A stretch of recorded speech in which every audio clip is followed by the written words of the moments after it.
Năm 2020, tại một thị trấn nhỏ yên bình nằm trên sườn núi miền nam nước Pháp, Gisèle và Dominique Pelicot vừa kỷ niệm 50 năm ngày cưới. Cuộc sống của họ tưởng chừng viên mãn. 3 người con thành đạt đang sinh sống tại Paris, 6 đứa cháu đáng yêu và niềm vui sắp được chào đón đứa cháu thứ 7. Ở độ tuổi ngoài 60, họ ngỡ rằng những năm tháng còn lại sẽ trôi qua trong sự bình yên. Nhưng định mệnh bất ngờ rẽ sang một hướng khác.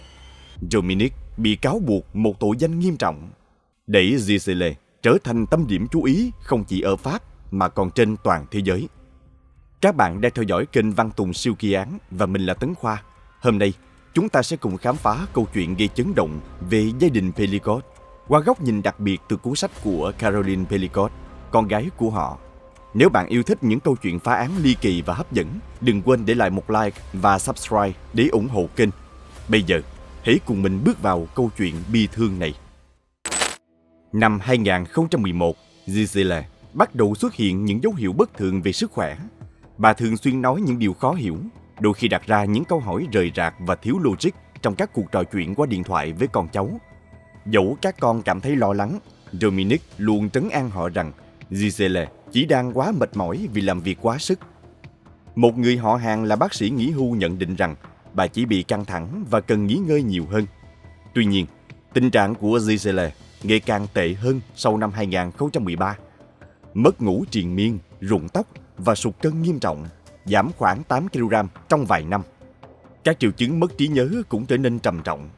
Một lần khi ăn tối cùng bạn bè, bà hoàn toàn không nhớ bất cứ điều gì về buổi tối đó. Tỉnh dậy vào sáng hôm sau trong sự hoang mang. Đến năm 2019, Gisèle tiếp tục tìm đến các bác sĩ để điều trị.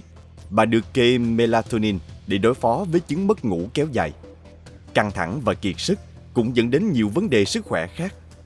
Trong một lần quá mệt mỏi và cáu kỉnh, bà nửa đùa nửa thật hỏi Dominique: "Liệu có phải anh là nguyên nhân khiến sức khỏe em ngày càng tệ không?" Dominique bật khóc, khẳng định mình không bao giờ làm hại vợ. Gisèle lập tức cảm thấy hối hận và nhận ra Dominique đã gánh quá nhiều áp lực, từ việc chăm sóc bà, động viên các con, cho đến giữ tinh thần lạc quan, dù bản thân cũng không tránh khỏi mệt mỏi. Suốt 50 năm chung sống, Dominique luôn là người chồng tận tụy và đáng tin cậy. Nhưng rồi số phận đưa đẩy Dominique vào một vụ bắt giữ với cáo buộc quay lén tại siêu thị, mở đầu cho chuỗi sự kiện đau đớn và ám ảnh. Dominique Pelicot, trong mắt gia đình và bạn bè, là một người chồng tận tụy, một người cha mẫu mực và một người ông đáng kính. Trong suốt 50 năm chung sống, ông chưa từng vướng vào bất kỳ rắc rối nào. Gisèle, người vợ luôn tin tưởng chồng tuyệt đối, không hề nghi ngờ gì về con người Dominique. Bà cho rằng vụ cáo buộc quay lén tại siêu thị chỉ là một hiểu lầm đáng tiếc. Có lẽ Dominique vô tình quay phim dưới váy của ai đó mà không nhận ra. Đồng cảm với sự bối rối và khổ tâm của chồng, Gisèle quyết định đến đồn cảnh sát để làm chứng và ủng hộ ông.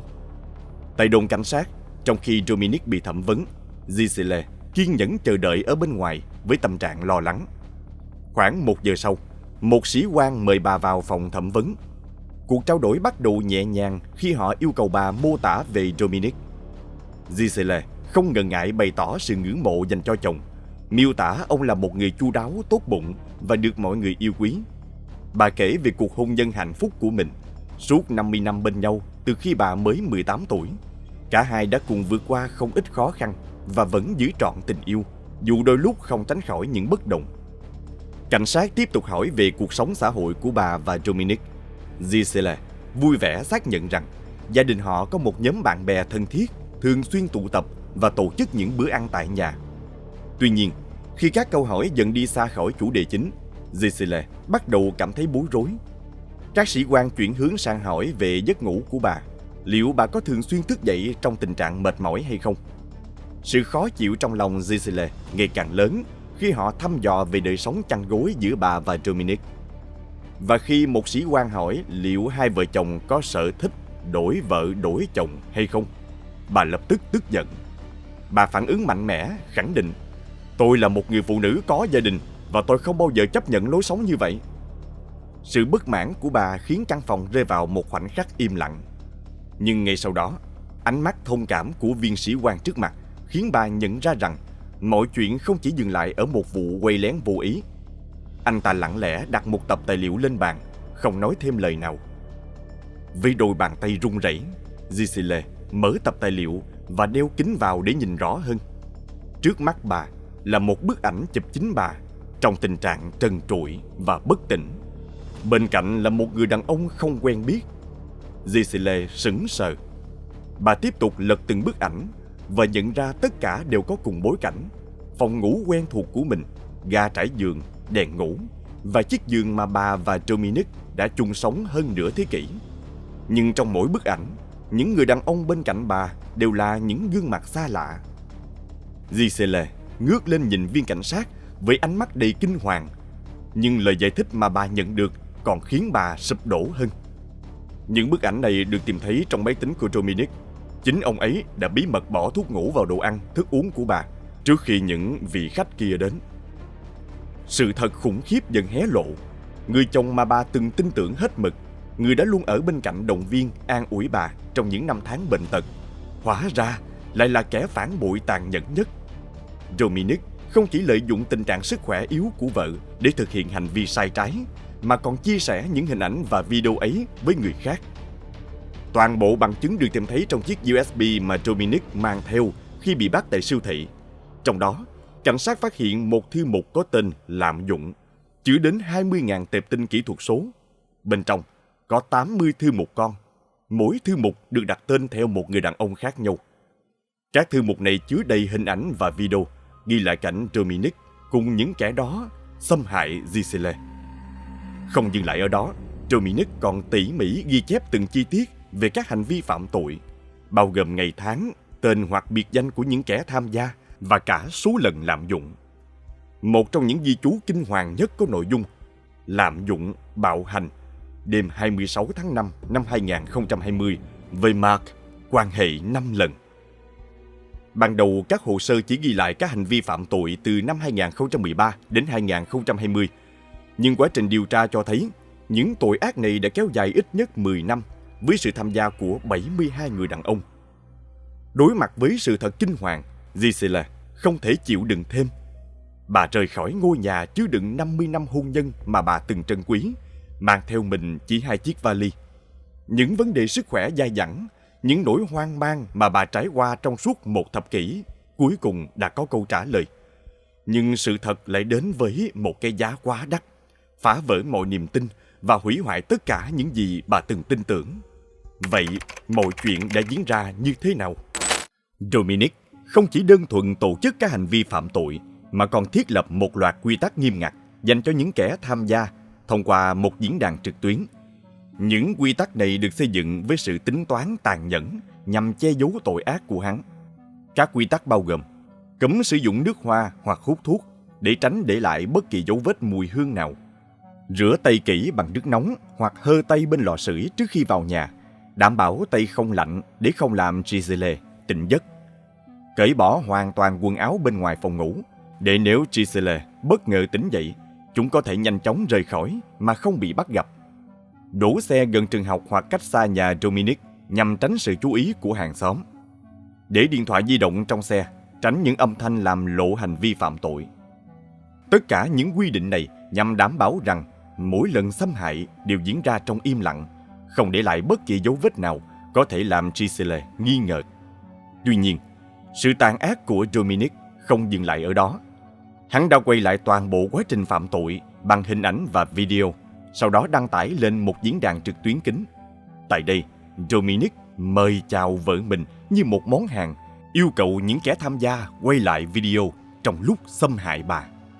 Những tên này không phải trả bất kỳ khoản phí nào, chỉ cần tuân thủ nghiêm ngặt các quy tắc mà hắn đề ra. Các vụ việc thường kéo dài nhiều giờ, trong khi Dominic đứng ngoài quan sát và ghi lại tất cả bằng máy quay. Những video này không chỉ bị lan truyền trên diễn đàn kín, mà còn trở thành một phần của kho lưu trữ mà Dominic xây dựng suốt nhiều năm. Giselle là nạn nhân của chemical submission, khuất phục bằng hóa chất, một hình thức tấn công mà thủ phạm sử dụng thuốc mê để làm mất khả năng chống cự của nạn nhân. Điều nguy hiểm là nạn nhân thường không nhận ra mình đã bị xâm hại cho đến khi quá muộn. Trong tình trạng bất tỉnh, họ vẫn phải chịu đựng những tổn thương tâm lý sâu sắc, khó chữa lành. Dominic đã dùng thuốc mê để khống chế Giselle, thay quần áo cho bà, để mặc cho những kẻ khác xâm hại. Sau đó tắm rửa và mặc lại đồ cho bà như chưa từng có chuyện gì xảy ra. Sáng hôm sau, Giselle tỉnh dậy mà không mảy may nghi ngờ. Mặc dù Giselle đã gặp nhiều bác sĩ để kiểm tra sức khỏe, nhưng không ai phát hiện ra sự thật kinh hoàng. Vụ việc này phơi bày lỗ hổng trong việc đào tạo y tế về nhận diện nạn nhân bị đánh thuốc mê. Ngày 2 tháng 11 năm 2020, Caroline nhận được một tin nhắn khẩn cấp từ mẹ, nhưng vì đang làm việc, chồng cô là Paul đã nghe thay. Trong tin nhắn, giọng nói lo lắng của Giselle yêu cầu Paul gọi lại ngay lập tức, nói rằng có chuyện gấp liên quan đến Dominic. Tối hôm đó, Giselle gọi cho Caroline, run rẩy kể lại sự thật kinh hoàng. Dominic đã đánh thuốc mê bà suốt nhiều năm, đưa đàn ông vào nhà để thực hiện hành vi đồi bại ngay trong phòng ngủ của họ.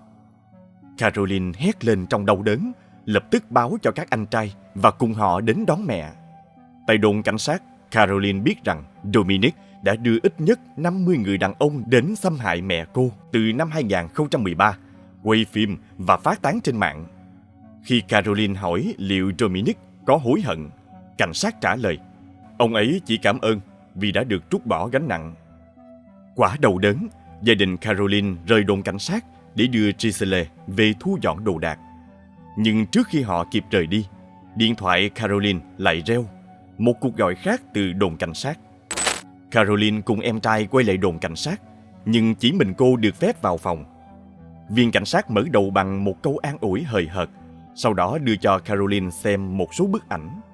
Ban đầu, cô không nhận ra người phụ nữ trần trụi trong ảnh. Nhưng qua những bức ảnh tiếp theo, khi cảnh sát chỉ vào nốt ruồi trên má, Caroline bàng hoàng nhận ra người phụ nữ đó chính là mình. Cơ thể cô run rẩy, tâm trí cố gắng chối bỏ sự thật kinh hoàng trước mắt. Vâng, trong ảnh là tôi. Caroline thừa nhận rồi quỵ xuống, bật khóc không thành tiếng. Em trai phải dìu cô về nhà. Trên đường về, Caroline vẫn không thể tin vào những gì vừa chứng kiến.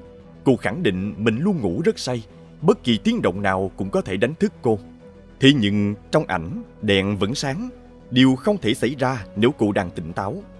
Sự thật kinh hoàng là chính cha đẻ đã đánh thuốc mê, thay quần áo và chụp ảnh cô trong những tư thế nhục nhã. Em trai Caroline cũng nhận ra căn hộ trong ảnh là nơi họ từng sống vào năm 2011. Khi bị thẩm vấn, Dominic thừa nhận có cảm xúc với con gái, nhưng phủ nhận việc chụp ảnh. Tuy nhiên, bằng chứng cho thấy hắn đã đánh thuốc mê và chụp ảnh Caroline trong trang phục thiếu vải, sau đó mặc lại quần áo cho cô như không có chuyện gì xảy ra. 4 tháng sau, cảnh sát tiếp tục mời vợ của Julian và Thomas, hai anh trai Caroline, đến để thẩm vấn. Họ phát hiện Dominic đã quay lén họ trong phòng tắm và phòng ngủ bằng camera giấu kín, sau đó phát tán ảnh và video lên mạng. Thậm chí, hắn còn quay lén một người khi đang mang thai. Một loạt bức ảnh gần đây của Caroline từ năm 2020 cũng được tìm thấy. Đáng chú ý, Dominic luôn gọi Caroline là con gái của vợ tôi, thay vì con gái tôi, càng cho thấy bản chất méo mó của hắn. Cả gia đình Pelicot hoàn toàn sụp đổ trước sự thật về Dominic.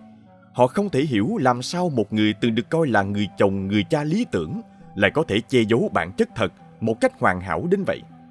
Caroline chia sẻ trong cuốn sách của mình rằng suốt thời thơ ấu, cô luôn yêu thương cha, người đã ở bên cô, đưa đón cô đi học và ủng hộ cô trong những giai đoạn khó khăn.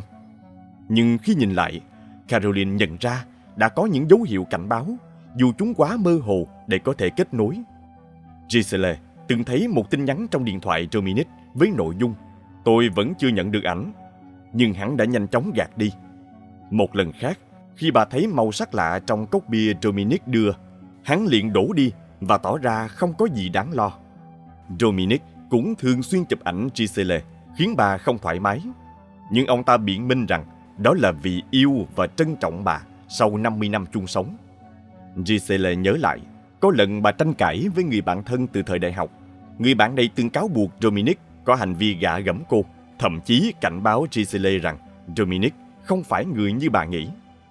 Nhưng sau khi nói chuyện với cả bạn và chồng, Giselle đã chọn tin tưởng Dominic. người bạn đời của mình suốt nửa thế kỷ.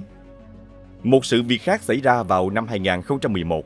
Vợ sắp cưới của Julian vô tình bắt gặp Dominic đang tự sướng trong phòng làm việc với cửa mở toang dù trong nhà đang có khách. Hành động này kỳ lạ và khó hiểu, đặt ra nghi vấn liệu hắn có cố ý để bị phát hiện hay không. Tại phiên tòa, lời khai của hai cháu gái Dominic càng làm sáng tỏ bản chất đồi bại của hắn. Khi còn nhỏ, chúng từng bị Dominic dụ dỗ chơi trò bác sĩ, đổi lại là những lời hứa sẽ mua đồ chơi nếu chúng chịu cởi đồ. Những tình tiết này không chỉ vạch trần bộ mặt thật của Dominic mà còn đặt ra câu hỏi đau lòng. Làm sao một kẻ như hắn có thể che giấu sự thật quá lâu? Câu trả lời chỉ có thể là niềm tin mù quáng của những người từng yêu thương hắn, những người không bao giờ nghĩ rằng ác quỷ có thể tồn tại trong chính gia đình mình. Vụ án Dominic Pelicot gây chấn động dư luận Pháp với 72 nghi phạm bị xét xử, trong đó 32 người được tại ngoại trước phiên tòa. Phiên tòa bắt đầu vào ngày 2 tháng 9 năm 2024 và đến ngày 17 tháng 9, Dominic bị gọi là quái vật Avignon đã bình tĩnh nhận tội. Hắn còn tuyên bố tất cả những người đàn ông khác trong phòng xử án cũng là tội phạm. Theo điều tra, Giselle đã bị xâm hại khoảng 200 lần trong tình trạng bất tỉnh, chủ yếu do chính Dominic thực hiện. 72 người đàn ông khác tham gia vào 92 vụ xâm hại, trong khi Dominic đứng quan sát và quay phim. Dominic khai rằng hắn bắt đầu tấn công vợ sau khi bà được kê đơn lorazepam. Lợi dụng thuốc, hắn trộn nó vào thức ăn và đồ uống của bà, sau đó thực hiện các hành vi mà bà không bao giờ đồng ý nếu tỉnh táo. Hắn còn quay phim lại, đăng tải lên diễn đàn trực tuyến và mời chào vợ mình cho những kẻ khác. Tuy nhiên tại phiên tòa, Dominic lại khóc lóc nói: "Nếu Giselle không biết chuyện gì, chúng tôi vẫn sẽ hạnh phúc." Không chỉ xâm hại vợ, Dominic còn tham gia tổ chức và môi giới các vụ tấn công khác. Một bài đăng trên diễn đàn tiết lộ hắn từng lẻn vào phòng ngủ của một người phụ nữ khác, nhưng bị phát hiện khi cô bật đèn. Mặc dù Dominic trốn thoát, người phụ nữ đã đăng tải câu chuyện lên diễn đàn, thể hiện sự phẫn nộ với chồng mình vì đã tiếp tay cho Dominic. Cuộc điều tra hiện tại cũng khơi lại những vụ án chưa được giải quyết từ quá khứ. Kết quả xét nghiệm ADN vào ngày 12 tháng 9 năm 2020 cho thấy ADN của Dominic trùng khớp với nghi phạm trong hai vụ án mạng. Sophie Naram, 23 tuổi, bị sát hại năm 1991, và một nữ nhân viên bất động sản 19 tuổi bị sát hại năm 1999. Dù bằng chứng rõ ràng, Dominic vẫn phủ nhận mọi cáo buộc, và phiên tòa thời điểm đó chỉ tập trung vào tội ác của hắn đối với Giselle. Dominic cố biện minh rằng hắn đánh thuốc mê vợ để bà mặc đồ lót gợi cảm, vì Giselle vốn là người kín đáo và sẽ không bao giờ đồng ý. Hắn khẳng định yêu vợ và gọi bà là tình yêu duy nhất của đời mình. Tuy nhiên, những lời nói này hoàn toàn trái ngược với hành động của hắn trong các video. Tại đó, Dominic sỉ nhục vợ và xúi giục những kẻ khác tấn công bà. Hắn tỏ ra tự hào về những hành vi này, thường hỏi những kẻ tham gia: "Thế nào, thích không?" Dominic còn cấm những người này sử dụng bao cao su. Một trong số họ thú nhận đã quan hệ với Giselle 6 lần, dù biết mình bị nhiễm bệnh. May mắn thay, Giselle không nhiễm, nhưng bà bị viêm cổ tử cung nặng. Giselle không thể nhớ hoặc nhận dạng bất kỳ ai trong số hơn 70 người đàn ông đã xâm hại mình. Họ đến từ nhiều ngành nghề khác nhau: lính cứu hỏa, nhân viên IT, y tá, thợ làm vườn, nhà báo, quân nhân và cả tài xế xe tải. Độ tuổi của họ dao động từ 23 đến 73. Đa số đã kết hôn và có gia đình. Một trong số đó thậm chí là hàng xóm của Giselle và Dominic. Nhiều nghi phạm khai rằng họ không biết Giselle bị đánh thuốc mê. Một số cho rằng không phải cưỡng ép vì bà là vợ của Dominic và hắn có quyền làm gì tùy ý. Một luật sư thậm chí biện hộ rằng đây chỉ là một trò chơi nhập vai và thân chủ của ông không hề biết tình trạng của Giselle. Một nhà báo địa phương khai rằng hắn cảm thấy khó hiểu khi Giselle không cử động, nhưng Dominic trấn an rằng bà đồng thuận.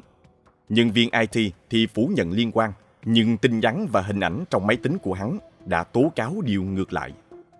Một người thợ làm vườn 60 tuổi khai rằng ông ta quen Dominic trên diễn đàn đổi vợ và không biết mình sẽ bị đề nghị xâm hại.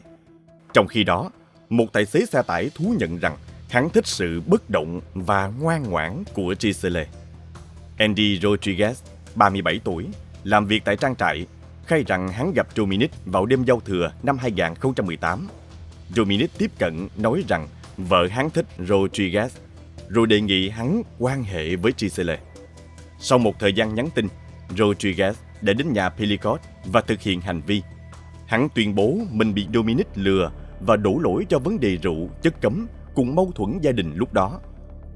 Vụ án phơi bày sự tàn nhẫn của Dominic và sự thiếu ý thức của những kẻ tham gia. Một số nghi phạm tỏ ra hối hận, nhưng đa phần biện minh bằng các lý do phi lý, thiếu đồng cảm với nạn nhân. Đáng sợ hơn, một số người vẫn cho rằng hành vi này là bình thường, thể hiện sự méo mó trong nhận thức về sự đồng thuận và quyền con người. Nhiều nghi phạm trong vụ án tỏ ra tự hào vì tham gia vào cộng đồng trao đổi bạn tình, trong đó họ quan hệ với vợ hoặc chồng của người khác dưới sự chứng kiến của chủ nhà.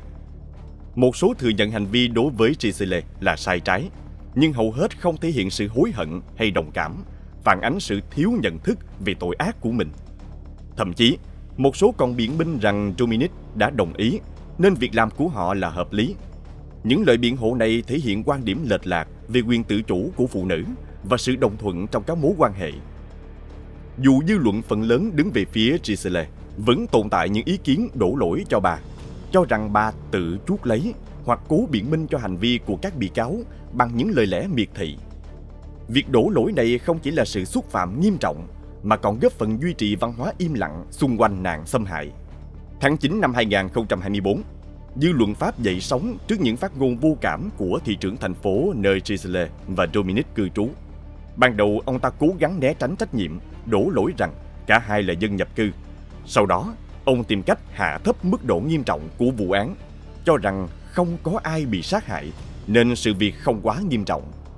Ông thậm chí so sánh với một vụ tấn công ở thành phố lân cận, tuyên bố rằng trường hợp này, gia đình họ vẫn còn sống nên họ có thể vượt qua, sẽ khó khăn nhưng họ có thể làm được.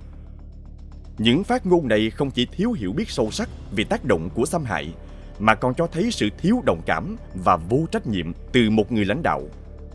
Cuộc sống của Giselle bị biến thành địa ngục. Bà không chỉ đối mặt với những lời đồn ác ý rằng bà đồng lõa hoặc thậm chí thích thú với hành vi xâm hại, mà còn chịu sự sỉ nhục ngay tại tòa. Các luật sư của bị cáo trắng trợn cáo buộc Giselle nói dối, thậm chí hỏi bà về khuynh hướng tình ái của mình. Giselle cảm thấy bị đối xử như một vật hiến tế. Bà chia sẻ rằng bản thân thường xuyên cảm thấy ô uế và đã từng nghĩ đến việc chấm dứt sự sống. Một điểm đáng chú ý trong vụ án này là sự bất công về quyền riêng tư. Tại Pháp, các bị cáo có quyền yêu cầu xét xử kín, danh tính của họ được bảo vệ. Ngược lại, cuộc sống của Giselle bị phơi bày hoàn toàn, từ vấn đề tài chính, tin nhắn cá nhân đến những tin đồn vô căn cứ về việc bà ngoại tình. Không chịu nổi áp lực, Giselle buộc phải chuyển đến một nơi xa lạ, bắt đầu lại cuộc sống từ đầu trong cô đơn và tổn thương sâu sắc.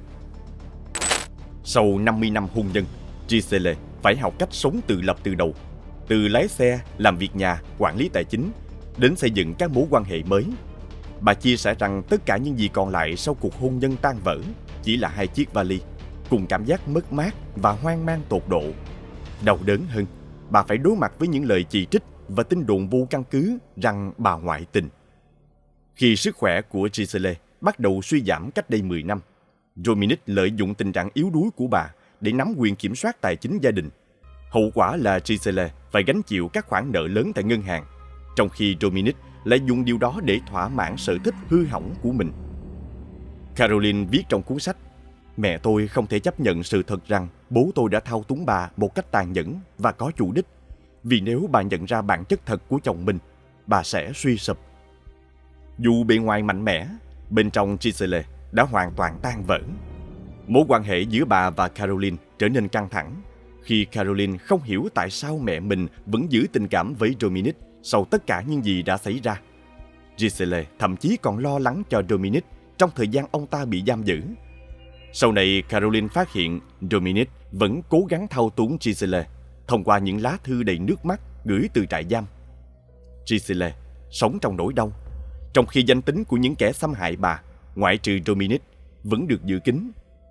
Giselle và Caroline sau khi tiếp xúc với các nạn nhân khác của khuất phục bằng hóa chất, đặt câu hỏi: Tại sao nạn nhân phải sống trong bóng tối, còn những kẻ phạm tội lại được bảo vệ danh tính? Giselle tin rằng tội ác phải được phơi bày và nạn nhân không có gì phải xấu hổ. Với mong muốn bảo vệ những người khác, Caroline đã thành lập tổ chức phi lợi nhuận Đừng Ru Ngủ Tôi để nâng cao nhận thức cộng đồng về các tội phạm sử dụng thuốc mê, đồng thời đệ đơn kiện chính cha mình. Câu chuyện của Giselle đã gây chấn động nước Pháp. Theo France 24, người phụ nữ 72 tuổi này trở thành biểu tượng của sự kiên cường khi quyết định công khai vụ việc. Bà từ chối xét xử kín, khẳng định không muốn tiếp tay cho những kẻ phạm tội che giấu hành vi của mình. Ngày 14 tháng 9 năm 2024, các tổ chức nữ quyền tổ chức biểu tình tại 30 địa điểm trên khắp nước Pháp để ủng hộ Giselle và các nạn nhân khác. Tại Paris, khoảng 700 người tham gia biểu tình ở quảng trường Cộng Hòa. Tại Marseille, con số này là 200 người. Tại phiên tòa, Giselle muốn công khai các video làm bằng chứng, nhưng thẩm phán từ chối, yêu cầu toàn bộ phòng xử án ngoại trừ Giselle và 51 bị cáo rời đi. Luật sư của bà dự định kháng cáo, yêu cầu công khai toàn bộ bằng chứng video. Việc xét xử kín đã khiến tiếng nói của Giselle bị hạn chế, dù bà đã dũng cảm từ chối ẩn danh để bảo vệ các nạn nhân khác. Vụ án Dominique Pelicot khép lại vào ngày 19 tháng 12 năm 2024. Tòa án tuyên phạt Dominique 20 năm tù giam vì tội lạm dụng nghiêm trọng, đồng thời kết án 50 bị cáo khác từ 3 đến 15 năm tù. Dominique thừa nhận đã chuốt thuốc mê và cưỡng ép vợ mình trong gần một thập kỷ, đồng thời mời chào bà cho hàng chục người lạ. Nhiều chi tiết về vụ án và những gì gia đình Pelicot phải trải qua được Caroline, con gái của họ, kể lại trong cuốn sách xuất bản năm 2022 với tựa đề "Và con không còn gọi bố là bố nữa khi sự khuất phục bằng hóa chất hủy hoại gia đình".